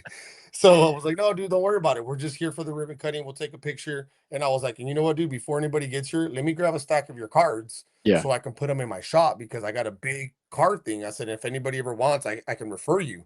Instantly, he's like, he don't know me. I'm trying to help, and he already knows I'm bringing him money. So instantly, he's like, what do you do again? I said, I do auto detailing. I got a detail shop. And he goes, oh man, he's like, dude, I've been wanting to get this. And how do you do that? And I'm like, yeah, dude. I said, Yeah. we'll talk after your ribbon cutting. I'll get your cards. And it never was like, well, let me go look at your car. I don't want to look at his car and give him a Right, quote right, while he's supposed to be exactly. doing a ribbon cutting. It's always been for me, is just Yeah. building relationships. And I've always had a saying, you know, if people know you and they like you and they trust you, they're And going not to do only business that, but with they'll you. refer you And too. they'll refer you. Yeah. And I mean, to me, out here, I connected with some people, my insurance agent. I have a couple realtors to this day. If they sell a house, my 805 detail shop, and they'll refer my detail shop, just like they refer the pool man and the Yeah. glass man and the, easy home cleaning. It's like their welcome package. I'm in it because I've taken care of them for so long that they're still That's referring awesome. work out to me. And it's like, and it's always a referral system that we had going on. And again, it's like when you help others and you build other people up in their business, they're going to refer you. And I mean, people call me still from storefronts just to see where I'm at, or hey, I saw you were here, or you were out there, or when I was in Mexico that was getting a lot of phone calls from Southern California, like, hey, you just passed by my town and, send me a picture or go here or go try this restaurant. And it's all these storefronts because again, the way that I sell is not to sell you product, not to sell you something. It's more of how can I help you Right. make more money in your store? And let's get an event. Let's plan a car show. Let's do, a meet and greet. Let's do something to bring detailers here because when I can get 20 detailers here, then we invite all these other brands that you have in the store. Now it's a small event. Right. Now they're just going to Exactly. buy. And then they're like, wow, how much is that going to cost us? And I'm like, I can't charge you because I'm Yeah. here for a manufacturer. And they're like, oh, really? You're just gonna, yeah, let's do a flyer. Let's pick a date, pull up a calendar. And then it's like, okay, now they want to buy from you because now you're the one that's Exactly. helping them, you know. And then you're not that sales rep that just calls everybody every 6 months and be like, Yeah. oh, you ready for Yeah. another $10,000 order? Like, no, I'm not, dude. I Yeah, haven't heard from you in exactly. 6 months. Yeah. So to me, it's always, to go back to the question is just to serve Yeah. others, to give back, That's awesome. Yeah, that's give awesome. back. Well, listen, so before we wrap this up, um, for anybody who's listening who's, you know, maybe not doesn't know what the mafia is or is curious about it or on the fence, why should people join the mafia? I mean, this is a class that I give to the oncoming students because we only get 4 students a month that come in, and it's usually on a Wednesday night or Thursday night, whether I'm up there or whether I'm doing a Zoom call with them. Um, is in my roles to explain to them what the Detail Mafia is. And in short, we are a close knit family of detailers that just help each other grow. This is a mastermind group, not a technician group. So this is not a forum, is there the technical side? Yes, but we help each other more on the business and personal side. We build, we like to say it's just well-rounded Right. business owners, entrepreneurs, that's what we're looking for. And if that's something that interests you and you want to have those types of conversations and you want to network and you want to be able to have these types of connections and you want to level up, there's people in this group that will help you get there. And I'm not saying that they won't because Justin Lobato's phone blows up all the time. Rennie's phone gets blown up all the time. A lot of times it's not our members and he's still entertaining all these phone calls. But that's what we do and that's what we are. We have our own forum, we have our own education days, we have our own webinars. All that just comes with the group. And then there's the opportunities obviously to get involved in different projects. Not only the Air Force One, but there's people that go to McCall's through Team PNS. We have another project, Warbird Eagle in El Paso, Texas, that it's a museum too that we go out there and get to do some planes. And then there's all these things that just pop up. So it's just we're just a family of detailers that help each other out Yeah. and build each other up and help each other get to that next level. There's a lot of detailers in the Detail Mafia that are Right. still have full-time jobs, from sales reps, from firefighters, EMS. We have people who sell insurance and they're detailing, but we're helping them get to that next level of stopping, quitting that job and going full-time Right. detailing the right way. And that's through the mentorship, that's through the guidance that we're out there to provide for you. And a lot of it is because people in this group are just like me, where we're going to turn around, and Rennie always said it, if it took me 20 years, it's going to take Oscar 15, but the guy that Oscar's teaches is going to take him 5. And the Right. next one should, 10. And the next guy should be doing it in 5 because we're helping each other and Yeah. giving each other that knowledge instead of holding it like, no, it's mine. No one's going to ever know what I'm doing. And I'm going to put all my compounds in ketchup bottles so nobody knows what I use, Yeah. that type of stuff. It's not like that. We Yeah. share the knowledge and we share their experience. And it's a mastermind group of detailers and other businesses because there's other we just not Right. detailers, there's storefront Yeah. owners, there's car wash owners, but it's all related to this industry. But I would say right now, I would say about 15% of our group still has a full-time Outside of job detailing. Wow. outside Yeah. of this industry. Yeah, so I mean, and that's really what it is we get together and we're just a Yeah. big family, and sometimes this may be a group that you want to be into, but it's also a group that you're probably not into because with all of that, we do have rules and regulations. We do have a code of conduct that we have to follow. We do have certain things that we can't be just going out there and just talking smack on Right. forums and Facebook, and there's none of that stuff, and it's a very organized Yeah. organization, and it's there for a reason and it works. And a lot of people like it and because it fits what they want to do. And some people they may not like it because that's not what they want to do. But it is a very Yeah. structured organization, and again, it's there, it's built for that. But talking to detailers today, I had two, they're like, oh wow, that's cool that you guys do that, but it's like, can we do this? And then automatically, like, well, you guys are going to Air Force One in July, can I go? And I'm like, Yeah. well, no, it doesn't work that way. And then I start explaining to it, and they're like, oh, that takes too long. I Yeah. go, that's, I don't want to do all that. Right. Then the For you. group's Yeah. probably not for that Yeah. guy. Nothing on him. He's still a good dude. We're still going to talk to him, but Yeah. it's just not for him.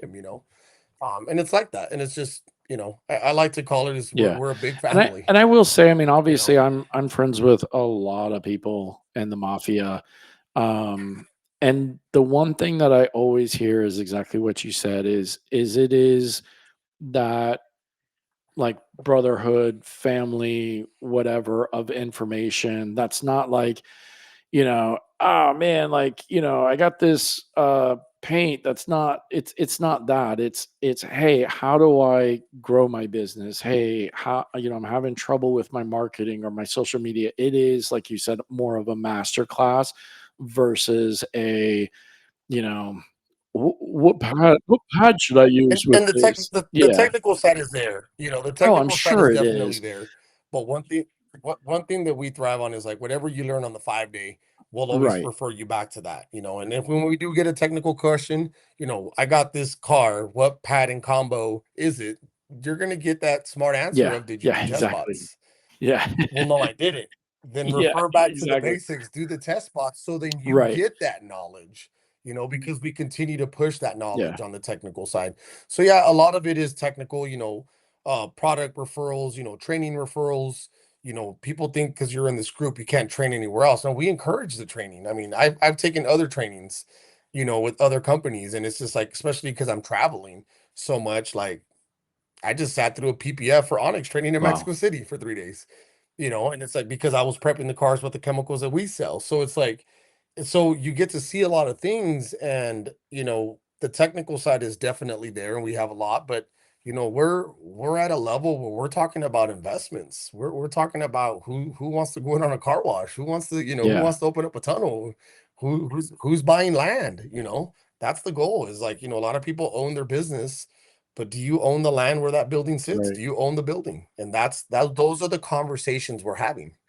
Is what is the next big level? Right, What's yeah. the next Yeah, step? it's definitely getting You to know, that next but level or taking that next step, and yeah, I mean, like I said, I mean, a lot of the guys that I talk to is, that's their whole thing is like, I've got all these members, that I can reach out to, I'm having a problem with this or this is my idea. How do I do it? Hey, I'm 2 years in my business and I can talk to somebody who's been 10 years in and they can help me, like my next step. So, yeah, I think that's definitely one of the cool things that you guys have going on. And not that there aren't other groups out there like that, but that is one of the no, main and it's things just I hear from the mafia is that it is more of that help me grow versus help me, do this one car that I'm working on.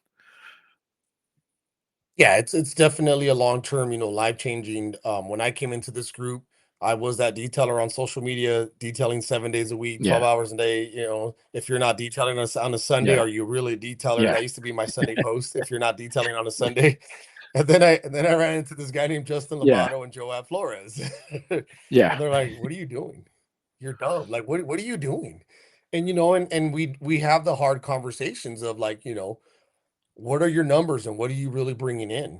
Today I talked to the detailers of, I asked them, what's the cost of detailing? What does it cost Oscar Hernandez to detail one car?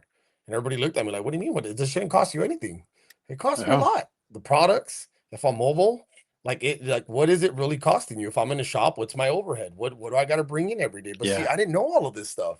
This is stuff that I got through mentorship, and then I took on some college courses for business. I've taken a sales class. I've taken off-duty education. I've read a lot of books on business and marketing because I like to educate myself on this now so much that it's like every time I jump on a plane, I'm getting a Nice. new book.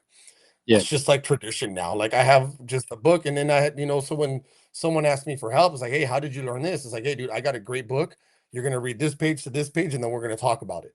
Because I want them to read it. I want them to understand it. And then we're gonna go back and talk about this stuff. So that's really what the group is and the intent of the group. A lot of people don't see that because they're not in it and they just see guys in black shirts and black hats Right. walking Yeah. around Seymour Mobile Tech. And it's Yeah. like, there's just a It's Detail the Mafia. gang. It's got a The cool gang name. Some is, people like, yeah, the yeah, gang. it's the gang. Yeah. You remember when That's they what did I, that with the yeah. rat company, Bob and Yeah. Bob Phillips and Rainey and Levi did the whole Yeah. thing of the gang back in like I Yeah. think like 19. Yeah, and it's really not. It's really we're here to help each other out, and when we do link up and and talk and build each other up, it's like that's what we do. It's like you need some help, you need some stuff, anytime I tell people whenever I'm in town, you guys want to come down, you guys want to try out products, or you guys want to just come hang out, the shop's Nice. open. You need a plotter and I have one at my shop, come pick it up, dude. I'm not using it, take it. Well, how much you want? Just make money off of Right. it, bro. We'll talk about it later. Yeah. It's that type of stuff. And again, the technical side is there, but again, we're just a big Dude, family that's helping each awesome. other out, you Well, know. listen, so if anybody wants to be able to reach out to you to either get more information on the Mafia or Stinger products or any of that stuff, how does anybody reach out to you, get a hold of you? Honestly, I'm always on 805, my 805 page on Instagram. Mostly it's where I'm posting, but you can also reach out to Detailing Success, Instagram or the website. As far as Stinger products, you can follow us on our social media or mine. Again, if you send one to 805 Detail Shop, a message on there, hit me up on there. I'll get back to you. That's the one that I'm usually running, but currently I run Detailing Success along with Becky. I'm helping running the Stinger Awesome. page myself. So I'm out there on all those pages. And then, just reach out, send me a message. If I don't get back to you, I'll get back to you Yeah. within a few I'll tell you hours. how not to get a hold of I Oscar is don't ask Jerry Grant, who care. talks to Oscar 2 or 3 times a day. Don't ask Jerry Grant, "Hey, can you ask Oscar to come on a podcast for you?" Because In his defense, I talked to him twice. He just forgot the podcast. dude, and I even we did a podcast that day. Well, not the day I messaged you, but the day before. We did a podcast Wednesday night. And I said, "Hey man, did you get a chance to talk to Oscar yet?" And he's like, "Oh shit, no, hang on."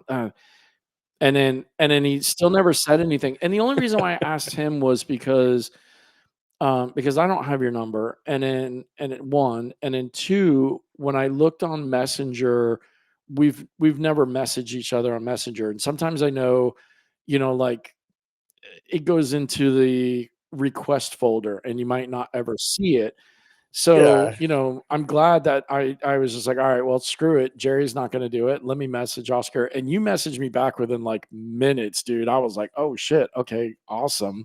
Um, Yeah, I have my notification, and then honestly, and again, it goes back to the Detail Mafia. We just had this conversation 2 days ago with the group. It's like, hey, any official business for Detailing Success or the Detail Mafia, use our emails because I've been getting Snapchat, TikTok, and I'm like messages. Hey, Oscar, and it's because I'll post a right. story and they'll reply, and then the Yeah. conversation goes on there, and it's like, so I do manage it because again, I just happen to be in my inbox because I was answering Gotcha. questions on the Stinger and I was switching over to mine, and I saw your message. And I was like, "Oh yeah!" Like, oh. And then I text Jerry. I was like, "Was I supposed to be in a podcast?" He's like, "Let me call you." And he calls. He goes, "Yeah, I forgot to tell you." I was like, "Dude, you just talked to me 10 minutes ago. Like, Yeah. we just Yeah. got off the So again, phone." if you want to get a hold of Oscar, do not go through Jerry Grant. Just message him on his Yeah, own.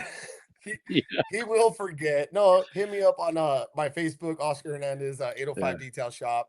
And just shoot me a message. I'll shoot you my phone number right now, Yeah, dude. That no, way you have my yeah, number. that's You can cool. just Yeah, text because me. I'll text you back so you have mine. But yeah. Listen, man, I appreciate you for doing this. Kind of short notice because again, I think I messaged you Wednesday night or yesterday or whatever it was, and yeah. Yeah, it was So Wednesday I night. do Yeah. appreciate you for kind of having to be able to take the time to do this kind of shorthanded. It was great as always to talk to you. I know we always get to see each other at the events and everything like that, even if it's just in passing. But I was excited to do this one with you because I was like, man, kind of going through my list of who I haven't talked to, and I was like, dude, I've never talked to Oscar on the podcast. Why? Like, I need to get him on. So yeah, I appreciate you, buddy, for doing this. And No, thank you for yeah, having me on, man, and and thank you to all the listeners that come on here, and hope to see you yeah, guys at the next events or while we're yeah, out there definitely. traveling. And enjoy whatever downtime you do have this weekend before you have to go to Houston on Sunday. So God said it. Well, I mean, honestly, I got tonight, which is, believe it or not, when I get nights like this, it's like it's cool. And yeah, then tomorrow, and then I'm probably gonna head back up to Pasadena because they're having a meet and greet, and I just yeah, love being around detailers, man. I love hanging out with people and just collaborating and just talking, and so I'll probably head out there, and then just Sunday roll out to Texas and awesome, be man. out there. So All right, yeah, buddy. You it'll have a be great good. night, man. I appreciate it. Take care. All right, Later, man. you too. Bye. Thanks a lot, brother. Out.